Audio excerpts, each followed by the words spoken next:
අද අපි ආරාධනා කරා සරත් චන්ද්‍රසිරි මහත්මයාට අපිත් එක්ක සම්බන්ධ වෙන්න ඇග්‍රෝ වෙන්චර්ස් ගැන කතා කරන්න.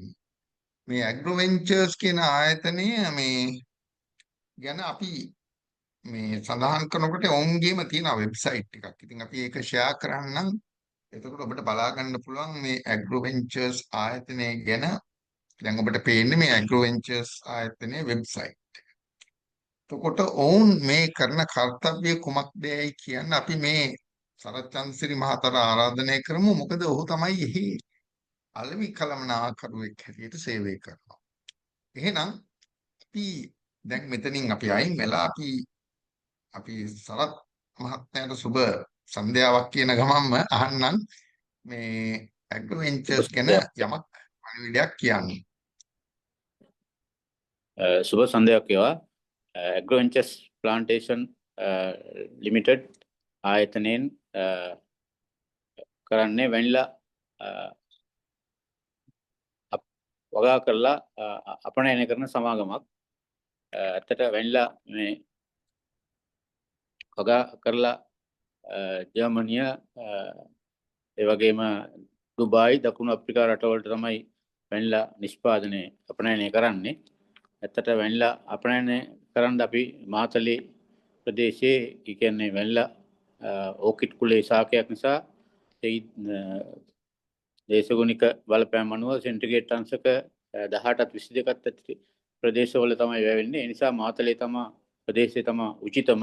ඒ නිසා අපි කම්පැනියෙන් මාතලේ ප්‍රදේශයෙන් මේ සඳහා ඉඩම් මිලදී අරගෙන අපි වගා කටයුතු දැනට පවත්වාගෙන යමින් අපේ ආයෝජකයන්ට ඉඩම් ලබා දීමක් දැන් මේ ආයෝජකයින් ඔබ සමාගමේ ආයෝජනය කරන්නට තියෙන ව්‍යාපෘති මොනවද? ඒ වයින් ඔවුන්ට ලැබෙන ප්‍රතිලාභ කුමක්ද කියලා සඳහන් කරොත් අපි ආය නැවත වාරයක් අපි වැනිලා අපනයනයට එමු. ඇත්තට මේ ඇග්‍රෝවෙන්චර්ස් ප්ලාන්ටේෂන් ආයතනය විසින් අපේ ආයෝජකයන්ට හඳුන්වා දීලා තිනවා අවුරුදු 5 සැලසුම් කීපයක්. මම එක පළවෙනිම හඳුන්වන්නම් ඇග්‍රෝවෙන්චර්ස් ඇග්‍රෝ ටිබල් බෙනිෆිට් ප්ලෑන් කියලා අවුරුදු 5ක සැලසුමක් තියෙනවා. එතකොට මේකේ අපි පර්චස් 10 ඉඩම් කෑල්ලක් අපි අවම දෙනවා 10,54,684කට. එතකොට ඒ සඳහා අපි සින්නක්කර ඔප්පුවක් ලබා දෙනවා. මාතලේ ඉඩම් රෙජිස්ටර් කාර්යාලයේ රෙජිස්ටර් වෙච්චි පත්තිරුත් විවෘත වෙච්චි සින්නක්කර ඔප්පුවක්. ඊට පස්සේ අපි ඉඩම නැවත අපි ආයෝජකයාගෙන් අපි මිලදී ගන්නවා. ඒ සඳහා අපි මාස්පතාවට බදු කුලියක් ගෙවනවා. ඒක 100ට සාමාන්‍යයෙන් 125ක බදු කුලියක් යටතේ තමයි වැටෙන්නේ. එතකොට මම හිතන්නේ මාස්පතා වැටෙනවා 21974. ඒත් එක්කම අවුරුදු 5 අවසානයේ අපි ඒ ඉඩමේ ඔප්පුව අපි එතකොට ඒක ඇග්‍රීමන්ට් එකකින් අපි වගා කරන්න අපි කම්පැනි ගන්නවා. ඒ කම්පැනිය අරගෙන අවුරුදු 5 අවසානයේදී අපි ගිවිසුම අවලංගු කරලා ඒ සඳහා අපි දෙනවා මේ ඔහු තැන්පත් කරපු මුදලත් අහපව් දෙනවා. ඒත් එක්කම ඒ සඳහා අපි වගාවෙන් 30%ක බෝනස් මුදලක් දෙනවා. එතකොට අපි පර්චස් 10 කවුම 10,54,684කට ගන්න ඉඩමක් සඳහා අපි ප්‍රතිලාභ වශයෙන් ඔක්කොම 140කට ආසන්න ප්‍රමාණයක් ආයෝජකයන්ට ප්‍රතිලාභ වශයෙන් ලබා ගන්න පුළුවන්. දැන් බොහෝ ජනතාව දැන් පහුගිය කාලේ ওই ෆිනෑන්ස් කම්පැනි වල තිබුණ ගැටලු නිසා ආයෝජකයන් බයයි. ඒ කියන්නේ බැංකු වලින් බැංකු ක්‍රමයෙන් එහාට යන්න. එතකොට දැන් ඔබ සමාගමෙන් ඒ ආයෝජකයන්ට දෙන සහතිකය කුමක්ද? ඒ කියන්නේ මේ ආයෝජනයේට ඒ ප්‍රතිලාභ ඒ ආකාරයෙන්ම ලැබෙයි කියලා ඒ කාලයක් තිස්සේ ඒ කියන්නේ දැන් උදාහරණයක් හැටියට ඒ අවුරුදු 5 යනකම් ඔවුන්ට තමයි ඒ ඉඩමේ හිමිකත්වයේ හිමි වෙන්නේ. ඒකද ඔබ කියන්න උත්සාහ කරේ? ඒක එකක්. අනිවාර්යෙන් දැන් මේ මුදලට අපි ප්‍රතිලාභ හැටියට අපි දැන් මේ මුදල අප වෙත ගනුදෙනුකරුවෝ ලබා දෙනවා නම් ඒ දීලා දින 3ක් ඇතුළත අපි ඇග්‍රීමන්ට් එකක් දෙනවා මේ ප්‍රතිලාභ දෙනවා කියලා අපේ ආයතනයේ ප්‍රධානියා චෙයාමන් සභාපතිතුමා විසින් මත්සන් කළා ඇග්‍රීමන්ට් එක. ඒක දවස් 3ක් ඇතුළත හම්බ වෙනවා. ඒ වගේම මේ සඳහා සින්නක්කර ඔප්පුව අපි ඉඩම් රෙජිස්ට්‍රාර් එකේ රෙජිස්ටර් කරලා දෙන්නේ. ඒකට මාස 4ක විතර පමණ කාලයක් යනවා. එතකොට මේ මුදලට ගැරන්ටියක් වශයෙන් තමයි මේ සින්නක්කර ඔප්පුව දෙන්නේ අවුරුදු 5ක. එතකොට ඔප්පුව තමන් ගාව තියෙනවා. කිසිදු බය වීමේ ගැටලුවක් නැහැ. ඒත් එක්කම මේක එතකොට මේ අර මූල්‍ය කියන්නේ ඔක පිරමීඩ සිස්ටම් යනවා කියලා මේක ඇත්තටම මේ මහ බැංකුවේ ලියාපදිංචි වෙච්ච එකකුත් නෙවෙයි. අපි මේක මූල්‍ය සමාගම් තමයි ඔය පිරමීඩ සිස්ටම් වලට බොහෝ දුරට යන්නේ. මේක ඇවිල්ලා ප්ලාන්ටේෂන් ආයතනය.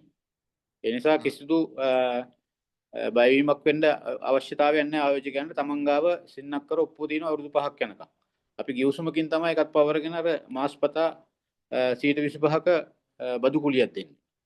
ඔව් එතකොට ආයෝජකයන්ට කියන්නේ කොහොමදත් ඉතින් ආයෝජකයෝ තමන් ආයෝජනය කරන්න කලින් ඒ ගැන විමර්ශනය කරලා ඒවට තියෙන ඒ කියන්නේ මොකක් හරි අපි කියමු රිස්ක් එකක් තියෙනවා නම් ඉතින් ඒවා ආයෝජකයෝ ඒවා අධ්‍යයනය කරලා ඊට පස්සේ වුන් ඒ සම්බන්ධයෙන් ඒ විදිහට තමයි තීරණ ගන්න කොහොමදත්. එතකොට දැන් මේ වැනිලා අපනයනයේදී ඔබ කියන්නේ දැන් ඉදිරි කාලේදී වැනිලා වලට ඩිමාන්ඩ් එකක් තියෙනවද? ඒ කියන්නේ ඒකේ ප්‍රොඩක්ෂන් එකේ ඩිමාන්ඩ් එකට මදිද? එතකොට ඉදිරි කාලේදී ওই වැනිලා වගාවට තියෙන ඉල්ලුම කොයි ආකාරයෙන්ද දකින්න අපිට එහෙම ගණන් හිලා වලින් අවශ්‍ය නැහැ. නිකන් සාමාන්‍යයෙන් ඉදිරි අවුරුදු 5 10 ඇතුළත වැනිලා වලට තියෙන ඩිමාන්ඩ් එක ගැන පොඩ්ඩක් කිව්වොත්. ඇත්තටම මේ අපි දන්නා පරිදි මම හිතන්නේ දැන්ට ලෝකේ වාර්ෂික මෙට්‍රික් ටොන් 28000ක අවශ්‍යතාවයක් තියෙන ලෝක වාර්තා පෙන්වන්නේ ලෝක බැංකුවේ වාර්තාවල පෙන්වන්නේ මේ වෙනකොට ලෝකෙම නිෂ්පාදනය වෙන්නේ මෙට්‍රික් ටොන් 4000යි. එතකොට 24000ක හිගයක් එනවා. ඉතින් මම හිතන්නේ ඒ නිසා ඉදිරියේදී එන්න මේක ලොකු ඉල්ලුම අවශ්‍යතාවයක් වෙනවා. ඒ වගේම මේකට වැඩි ඉල්ලුමක් ලැබෙනවා. ඒ වගේම වැඩි මුදල් ප්‍රමාණයකින් ලැබෙනවා. දැනට අපි මම හිතන්නේ අපි අපනයනය කරන්නේ කිලෝ එකක් 2,10,000කට කිට්ටු මුදලකට. ඒ නිසා මම හිතන්නේ මේ මුදලත් එන්න වැඩිවීමකුත් ඒ වගේම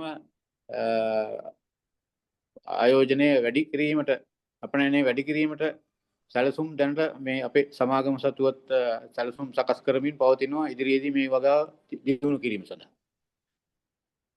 එතකොට දැන් ඔය ඇත්තටම දැන් ඔබ සමාගමක් හැටියට ඔබලාට තියෙන අභියෝගය තමයි ඒ අදාළ ඉඩම් ලබාගෙන ඊට පස්සේ ඉඩම් වල වගා කරලා ඊට පස්සේ වැනිලා වගාවට සාත්තු කරලා පොහොර දාලා ඒවට ඒ අපනයනය කරන තත්වයට ඒ ප්‍රොඩක්ට්ස් ටික ගෙනල්ලා ඒක තමයි ඔයගලගේ පැත්තෙන් කරන්න තියෙන්නේ. එතකොට දැන් මේ ආයෝජකයන්ගෙන් බලාපොරොත්තු වෙන්නේ ඒ ඉඩමයි සහ ආයෝජනයයි ඒකලා ඒ සමාගමේ යම් ආකාරයකින් හවුල්කාරයෙක් වෙන්න කියන ආරාධනයේද ඔයගොල්ලෝ මේ උත්සාහ කරන්නේ මේ ආයෝජන වලින්. ඇත්තටම හරි ඔබ නිවැරදි. ඒ වගේම මේ ලංකාවට ඩොලර් ඉපීමට හවුල්කාරීත්වයක් දරන්න කියන එක තමයි ආරාධනා කරන්න අපි.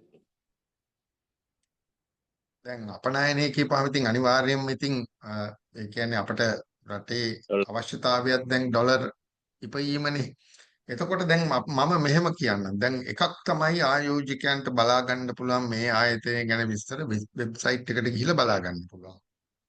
Agro Ventures කියලා. එතකොට අනිත් එක තමයි දැන් අපේ සරත් චන්ද්‍රසිරි මහත්මයා එතන අලවි කළමනාකරුවෙක් වශයෙන් සේවය කරනකොට ඔහු ගාව මීට වඩා තොරතුරු තියෙනවා ඒ අදාළ ඉස්සරහට ආයෝජනය කරන්න හිතන ඒ ආයෝජකයන් තව ඉස්සර දැනගන්න. එතකොට අපි සරත් මහත්තයාට කියන්නම් ඔහුගේ දුරකථන අංකය සඳහන් කරන්න. ඒ සමගම මේ YouTube එකට මේක අප්ලෝඩ් කරනකොටත් ඔහුගේ විස්තර දන්වන්න පුළුවන්. මගේ දුරකථන අංකය 071 43යි 95යි 012 එන දුරකථනයට දුරකථන ඇමතුමක් ලබා දීමෙන් වැඩි විස්තර මා සමග සාකච්ඡා කර ගැනීමට අපේ ගනුදෙනුකරුවන්ට හැකියාව කතා කළා වැඩි විස්තර මගෙන් ලබාගෙන